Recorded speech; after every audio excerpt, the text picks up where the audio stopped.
네. 첫 번째 경기 이제 브라이튼데 이제 맨체스터 유나이티드 맨유. 자, 일단은 이제 최근 라인업과 비교를 했을 때 지금 브라이튼 같은 경우에는 큰 결장자는 없는 상황입니다. 그리고 지금 맨유 같은 경우에는 좀 결장자 누수가 크죠. 주전 센터백 지금 2명, 그리고 미드필더가 1명 지금 결장의 상황. 아무래도 지금 라파엘 바란이랑 그리고 리산드로 마르테네스, 그리고 지금 맥토미니가 결정 중인 상황이기 때문에, 특히 지금 이제 바란이랑 이제 리산마 핵심 이런 수비수 2명이 빠진 거는 맨유 입장에서는 많이 좀 손실이 큰 편이라고 지금 볼 수가 있네요. 일단 보여지고, 일단 지금 양 팀 다 어느 정도 전체적으로 롱 패스보다는 짧은 패스 위주로 전개를 어느 정도 하며, 그리고 공격 전개 역시 지금 굉장히 좀 빠른 편에 속하기 때문에 요 경기 같은 경우에는 아무래도 좀 템포 빠른 경기로 진행되지 않을까 생각이 드네요. 그러니까 뭐 생각합니다. 그러다 보니까 뭐 직접 뭐 이제 FA컵에서 요 양 팀의 경기가 이제 0대0 무승부로 이제 비기면서 연장전에 돌입을 하긴 했지만, 그 경기 역시 템포 자체가 느린 경기가 아니었고 양 팀 다 골 결정력이 지금 많이 안 좋았던 경기이기 때문에 0대0으로 비겼지, 사실상 이제 지금 현재 요 두 팀이 이제 맞대결을 펼치면은 어느 정도 좀 다득점 양상으로 갈 가능성도 염두에 둬야 되지 않을까 생각을 합니다. 그래서 일단은 이제 이런 식으로 볼 수가 있고, 물론 뭐 지금 현재 브라이튼이 뭐 경기력도 좋고 그리고 홈에서도 굉장히 지금 강한 면모를 보이긴 하지만, 근데 이게 배당 대비했을 때 지금 브라이튼의 승이 그렇게까지 메리트가 있어 보이진 않아요. 왜냐면은 맨유가 물론 뭐 원정에서의 경기력이 많이 안 좋긴 하지만, 그래도 이제 지금 네임드랑 그리고 어느 정도 경기력은 되게 괜찮기 때문에, 지금 현 상황에서 물론 브라이튼의 기세나 경기력이 더 좋다고 하지만 지금 맨유가 어떤 결과를 내도 충분히 좀 납득할 만한 어떤 상황이지 않을까 생각이 되기 때문에, 이 경기는 그냥 배당 대비했을 때는 브라이튼보다는 맨유 쪽 사이드를 보는 게 좀 더 합리적이지 않을까 저는 생각을 해요. 그래서 이 경기 같은 경우에는 분석 결과로 봤을 때 저는 맨유 쪽 그냥 프랜승 보는 경기, 그리고 2.5 기준은 오바, 이렇게 한번 보도록 하겠습니다. 아무래도 지금 브라이튼이 잘 나간다고 해도 요 한 1.78대 그런 승 배당을 받는 거는 조금 아니지 않나 생각이 듭니다. 그래서 아싸리 그냥 맨유 프랜승의 2.5 기준 오바, 이렇게 보는 경기로 가져가 보도록 할게요. 자, 이제 라리가 경기 이제 세비야 대 에스파놀. 자, 이제 양 팀의 어느 정도 결장자를 보면은, 세비야 같은 경우에는 지금 주전 수비수 1명, 그리고 미드필더 1명 결장, 그리고 지금 이제 잠시만요. 에스파놀 같은 경우에는 지금 주전 공격수가 1명 결장입니다. 그렇죠. 베스트 웨이트가 이제 결장의 상황이죠. 그렇죠. 이제 에스파놀 같은 경우에는 이제 호셀루와 더불어서 이제 원투펀치라고 볼 수 있는 지금 브레스트 웨이트가 결장 중인 상황이기 때문에 공격 쪽에서는 조금 더 약간 손실이 크지 않을까 생각을 하고, 일단 제 세비야 같은 경우에 계속해서 이제 연승을 하면서 분위기가 좋았다가 직전 이제 홈에서 지로나한테 2대 0으로 패를 당하면서 상승세가 좀 어느 정도 꺾인 상태다, 이렇게 볼 수가 있네요. 근데 지금 뭐 물론 결과적으로 지긴 했지만 그 경기력만큼은 솔직히 세비야가 좀 더 우세하면 우세했지 크게 밀렸다고 보기는 좀 어려운 경기긴 해요. 그러다 보니까 지금 현재 뭐 세비야는 직전 이제 상승세를 타다가 패배를 하긴 했지만, 그렇다고 경기력까지 뭐 심하게 심하게 좀 하락하거나 그런 경우는 아니다. 이렇게 볼 수가 있고, 에스파뇰 같은 경우에는 뭐 직전 홈에서 뭐 헤타페한테 승리를 하면서 뭐 어느 정도 좀 안 좋은 분위기를 환기시켰다고는 하지만, 여전히 지금 경기력에서 불안 요소가 많이 보이고, 그리고 특히 홈과 대비했을 때 이제 원정에서의 경기력은 거의 최악이라고 지금 볼 정도로 심각한 상황이고, 그리고 지금 원정에서는 에스파놀이 5연패, 5연패인 상황입니다. 그래서 에스파놀은 지금 뭐 원정에서 5연패로 굉장히 좀 최악의 경기력을 지금 보여주고 있다. 그쵸. 아무래도 이제 에스파뇰 같은 경우에 원정에서 좀 수비가 많이 안 좋다 보니까 지금 뭐 매 경기 원정에서 멀티 실점을 할 정도로 수비 밸런스가 많이 붕괴된 상황이다. 이렇게 볼 수가 있고, 전반적으로 용 같은 경우에는 뭐 세비야가 어느 정도 높은 점유율을 바탕으로 해서 주도권을 어느 정도 가질 것으로 보여요. 그리고 지금 현재 뭐 경기력이 당연히 지금 좋은 뭐 세비야가 지금 원정에서 5연패로 최악의 경기력을 보여주는 에스파뇰 상대로 충분히 좋은 결과를 낼 수 있지 않을까 생각을 하네요. 네. 좋은 결과를. 그렇죠. 그래서 요거는 뭐 그렇게까지 코멘트를 길게 할 필요가 없는 경기라고 봐서 분석 결과로 봤을 때는 세비야 쪽 승. 그리고 만약에 고배당으로 한번 도전해 보실 분들은 햄무 도전. 그리고 2.5 기준은 오바. 네, 이렇게 한번 보도록 하겠습니다. 자, 세비야 승에 햄무의 2.5 기준 오바. 네, 이렇게 한번 보도록 할게요. 자, 그 다음에 이제 지로나 대 이제 마요르카. 자, 지로나 같은 경우에는 지금 주전 미드필더가 한 명 결장, 그리고 공격수 한 명 결장이 상황. 이렇게 볼 수가 있고, 지금 마요르카 같은 경우에는 저 주전 수비수가 2명 결장인 상황입니다. 자, 일단 뭐 지금 최근 뭐 지로나 폼은 굉장히 지금 좋은 상태로 지금 이제 레알 마드리드, 세비야를 지금 연달아 꺾으면서 기세가 지금 장난이 아닌 상태죠. 아무래도 지금 지로나가 굉장히 이렇게 좋은 모습을 보여주는 이유가 일단 공격 전개가 다른 하위권 팀들에 비해서 굉장히 지금 깔끔하고 좋아요. 그러다 보니까 지금 득점력도 현재 지금 물이 오른 상태고, 그리고 공수 전환도 굉장히 좀 빠르기 때문에 좀 역습에 의한 그런 실점조차도 쉽게 허용을 하지 않는 상황이기 때문에 전체적으로 봤을 때 지금 뭐 지로나는 굉장히 좀 약간 다크호스 같은 그런 존재감을 보여주고 있다. 이렇게 볼 수가 있고, 마요르카 역시 뭐 최근 성적은 그렇게까지 나쁘진 않지만 여전히 지금 뭐 홈에 비해 원정에서의 경기력은 많이 안 좋은 상태고, 특히 지금 원정에서 이제 볼 점유율이 굉장히 낮기 때문에 어느 정도 마요르카가 그런 원하는 주도적인 경기를 지금 못 하고 있습니다. 그러다 보니까 지금 뭐 현재 마요르카 같은 경우에는 원정에서는 이제 주도적인 경기보다는 좀 끌려가는 경기가 많은 편이다. 이렇게 볼 수가 있고, 물론 뭐 이제 상대 전적 같은 경우에는 마요르카가 이제 최근 3경기 기준 2승 1무로 좀 우세하긴 하지만 현재 지금 경기력만 놓고 봤을 때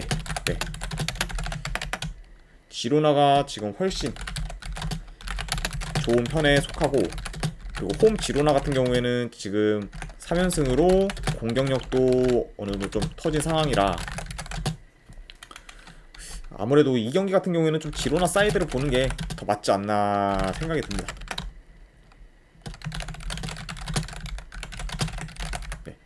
그래서 뭐 요 경기 역시 지금 뭐 지로나가 마요르카에 비해서 전혀 밀릴 게 없기 때문에 분석 결과로 봤을 때는 지로나 쪽 승, 그리고 2.5 기준은 요것도 한번 오바 보도록 하겠습니다. 지로나 승에 2.5 기준 오바. 이렇게 한번 보도록 할게요. 자, 그 다음에 이제 빌바오 대 이제 베티스 경기. 자, 일단 뭐 현재 양팀 같은 경우에는 지금 6위, 7위로 이번 경기 결과에 따라서 순위가 지금 어느 정도 바뀔 수도 있는 상황이긴 합니다. 왜냐면 지금 이제 베티스가 6위, 그리고 빌바오가 7위긴 한데 승점은 2점 차이기 때문에 만약에 빌바오가 이번 경기에서 이기게 되면은 베티스를 제치고 6위로 이제 올라갈 수 있는 상황이다. 이렇게 볼 수가 있습니다. 자, 일단 지금 양 팀의 어느 정도 분위기를 보면은 빌바오 같은 경우에는 뭐 최근 4연승을 달리면서 굉장히 좀 분위기가 좋았지만 이제 인근에 세비한테 지고, 그리고 마요르카랑 이제 무승부를 거두면서 그런 상승세인 분위기가 다소 좀 주춤한 상태라고 볼 수가 있고, 베티스 같은 경우에는 지금 홈 대비 원정에서의 경기력이 많이 안 좋은 편이고, 그래서 좀 원정 기준 뭐 3연패를 하고 있는 상황이긴 합니다. 아무래도 이제 베티스가 원정에서 좀 힘을 못 쓰는 경우가 좀 공격 전개나 이런 것도 있긴 한데 전체적으로 좀 수비가 많이 안 좋다 보니까 원정에서 좋은 성적을 지금 못 거두고 있죠.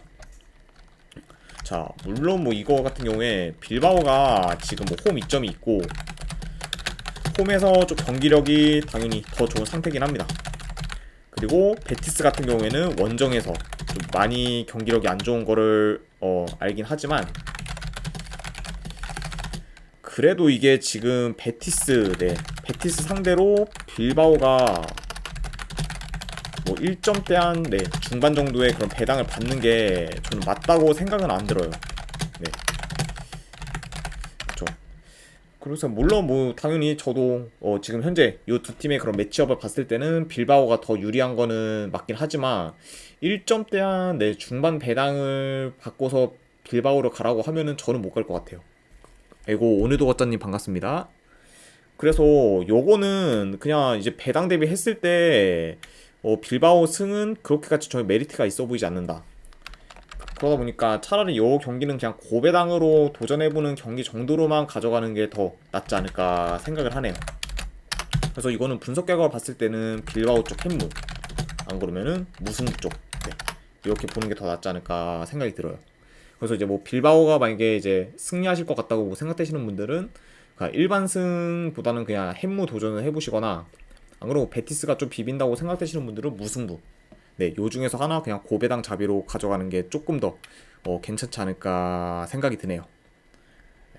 이렇게 해서 이제 라리가 경기까지 전부 다 마무리가 됐고, 마지막 이제 세리에 A 두 경기만 진행해 보도록 하겠습니다. 자, 엠폴리 대 이제 볼로냐 경기. 자, 일단 최근 라인업과 이제 비교를 했을 때 엠폴리 같은 경우에는 지금 주전 센터백이 한 명 결장입니다. 그리고 볼로냐 같은 경우에는 주전 풀백 한 명, 그리고 미드필더 한 명, 그리고 공격수 지금 2명 결장. 네. 그 중에서는 아무래도 지금 볼로냐에서의 핵심. 오늘도 거짜님 별풍선 50개 감사합니다. 아이고 오늘도 거짜님 별풍선 50개 감사드립니다. 아 이거 어제 그 제가 보내드렸는데 또 이거 싸주시는데 아이고 감사드립니다. 오늘도 거짜님.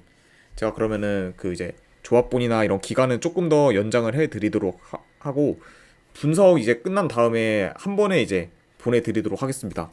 아이고 50개 후원 진심으로 감사드립니다. 네, 감사합니다. 자, 어쨌든 이제 지금 주전 풀백 1명, 그리고 이제 네, 그리고 미드필더 1명, 그리고 공격수 2명이 결장이고, 그 중에서 이제 볼로냐 같은 경우에는 핵심 공격수인 아르나우토비치가 지금 결장인 상태다. 이렇게 볼 수가 있습니다. 자, 일단 지금 엠폴리 같은 경우에 뭐 3연패로 굉장히 지금 좋지 못한 상황이고, 그리고 특히 지금 뭐 최근 5경기 기준 2득점으로 저조한 그런 공격력을 보이고 있어요. 그렇죠. 그러다 보니까 뭐 엠폴리 같은 경우에는 뭐 이번 시즌 계속 꾸준히 공격이 그렇게 좋지도 않고, 그리고 좀 공격 전개도 많이 답답한 그런 팀이기 때문에 뭐 이런 공격력을 보이는 게 그렇게까지 뭐 놀랄 일은 아니다. 이렇게 볼 수가 있고, 일단 전체적으로 이 두 팀 봤을 때 엠폴리 같은 경우에는 좀 후방에서 볼을 그런 돌리는 경우가 많아 어느 정도 좀 의미 없는 그런 시간 보내기를 좀 많이 하는 편이고, 볼로냐 같은 경우에는 볼 점유율을 네, 어느 정도 바탕으로 좀 템포 느리게 플레이를 하기 때문에 전체적으로 이제 이 경기 같은 경우에 좀 느린 템포로 진행될 가능성도 염두에 둬야 된다. 네, 이렇게 보입니다. 그러다 보니까 좀 템포가 만약에 느리면은 아무래도 다득점보다는 좀 저득점이 나올 확률이 좀 더 높지 않을까 생각이 들고, 근데 지금 요게 물론 네, 현재 엠플리가 이렇게 하락세기도 하고 그렇긴 하지만 지금 이제 볼로냐 역시 최근 뭐 3경기 승이 없는 상태이기도 하고, 그리고 지금 주축 선수들이 너무 결장이 많아요.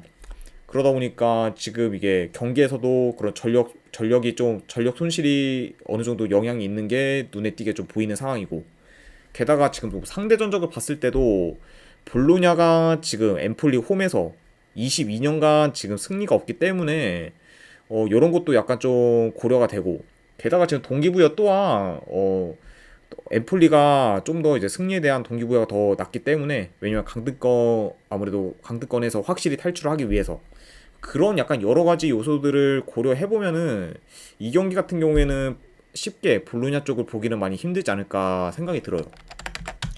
그래서 저는 요거는 이제 분석 결과로 봤을 때 그 엠폴리 쪽 사이드를 보는 게 조금 더 낫지 않을까 생각이 들고, 고배당으로는 한번 무승부 도전, 그리고 2.5 기준은 언더, 네, 요렇게 한번 보도록 하겠습니다.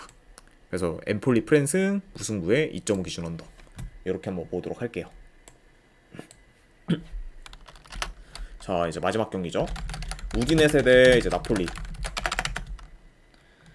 자, 일단은 이제 최근 라인업과 비교했을 때 결장자 누수를 보면 우디네세 같은 경우에는 지금 주전 공격수 2명 결장. 아무래도 일단 그 중에서 이제 주전 공격수 2명 결장인데 특히 지금 팀 내 지금 득점 1위 공격수 베토가 결장이 상황입니다. 그러다 보니까 우디네세 입장에서는 공격 쪽에서 좀 큰 손실이 있는 편이고 나폴리 같은 경우에는 지금 주전 풀백이 한 명 정도 결장. 요 정도로 지금 라인업 결장 누수에 대한 체크를 할 수가 있을 것 같습니다. 자, 일단 지금 이번 경기 나폴리 같은 경우에 승리하거나 안 그러면은 무승부만 지금 거둬도 리그 우승을 지금 확정짓는 상황이긴 해요. 그렇죠. 왜냐면은 지금 이제 라치오랑 현재 승점 차이가 한 15점 가량 차이가 나는데 만약에 이번 경기에서 나폴리가 이제 승점을 1점이라도 획득을 하면은 이제 남은 경기 결과 상관없이 우승을 확정짓게 됩니다. 그러다 보니까 이번 경기에서 나폴리가 굉장히 좀 우승을 확정지을 가능성이 높은 경기라고 볼 수가 있죠. 일단은 경기 양상을 좀 보면은 전체적으로는 좀 나폴리가 어느 정도 주도권을 가지면서 운영할 것으로 보이고, 그리고 지금 측면 수비가 어느 정도 약한 우디네세가 어느 정도 좀 측면 공격에 강점을 보이는 그런 나폴리가 효과적으로 이렇게 공격 전개를 할 수 있을 것 같고, 그리고 지금 최근 우디네세 역시 홈에서 공격력이 지금 굉장히 좋기 때문에 물론 이제 팀 내 지금 득점 1위 공격수인 베토가 결장을 한다고 해도 여전히 좀 공격 쪽에서는 좀 위력이 있지 않을까 생각을 합니다. 그러다 보니까 나폴리 상대로 충분히 위협적인 장면을 만들 것으로 보이지 않나 생각이 드네요. 그렇죠. 아무래도 지금 우디네세 같은 경우에도 홈 기준으로만 봤을 때 최근 3경기 기준 8득점으로 굉장히 홈에서의 공격력이 물이 오른 상태이긴 합니다. 자, 그래서 대충 이제 경기 양상까지도 한번 볼 수가 있고, 일단 물론 이제 나폴리 같은 경우에는 그래도 홈에서 우승을 확정짓고 싶어 하긴 하지만 이 경기 같은 경우에는 무승부만 해도 우승을 하기 때문에 일부러 지려고 하는 걸 아니면은 웬만하면은 이 경기에서 그냥 이겨서 우승을 확정짓지 않을까 저는 조심스럽게 예상을 해봐요. 게다가 이제 상대 전적을 봤을 때도 이제 최근 5경기 기준 5승으로 나폴리가 굉장히 전승을 거두는 등 압도적인 모습을 보이고 있고, 이것도 역시 최대한 이겨서 우승 확정을 짓지 않을까 저는 예상을 한번 해봅니다. 약간 좀 한 가지 아쉬운 거는 나폴리가 홈이 아니라 원정에서 우승을 확정지을 수 있다는 게 조금 나폴리 입장에서는 많이 애매하지 않나 싶기도 하지만, 그래도 이 경기는 이렇게 보는 게 좀 더 합리적이라고 봅니다. 그래서 분석 결과로 봤을 때는 나폴리 쪽 승, 그리고 이제 햄무, 그리고 2.5 기준 오바, 이렇게 한번 보도록 할게요.